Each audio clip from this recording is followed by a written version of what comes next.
Umabot ng 10 malalaking pakete ng pinaniniwalaang shabu ang na-recover mula sa dalawang individual sa naganap na pagronda ng National Bureau of Investigation Cebu District Office sa bisa ng search warrant para sa violation ng Comprehensive Dangerous Drugs Act at ng illegal possession of firearms and ammunition sa loob ng kanilang bahay sa sitio Bungtod, Barangay Calambua, San Remigio, Cebu.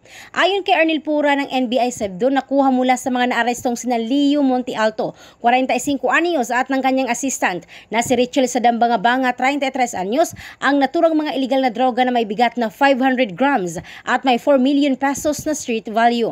Maliban rito, nasabat rin mula sa kanila ang iba't ibang mga drug paraphernalia, 2 chamber-loaded caliber 45 pistols, isang shotgun at mga bala. Sinabi ni Pura sa isang press conference noong Huwebes, Enero 25 na ang dalawa ay inakusahan din ng robbery, ng pagiging umano'y gun for hire at ng haras umano ng iilang kandidato sa BSKA sa kanilang barangay noong Oktubre ng nakaraang taon. Kakalabas lang din ng dalawa sa Bugos City Jail kung saan sila nakakulong mula noong 2011 dahil sa mga violations na may kinalaman sa possession of illegal narcotics at mga armas.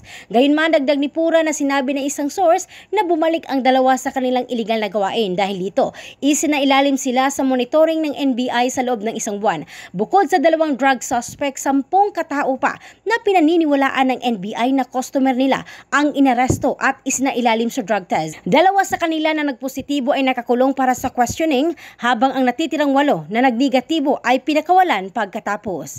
Ang bahaging ito ay hatid ng DriveMax Adult Herbal Capsule, lalaking laging umaangat. In the heart of changing lives, ito si Michelle Craste ng Brigada News Philippines, The Music and News Authority.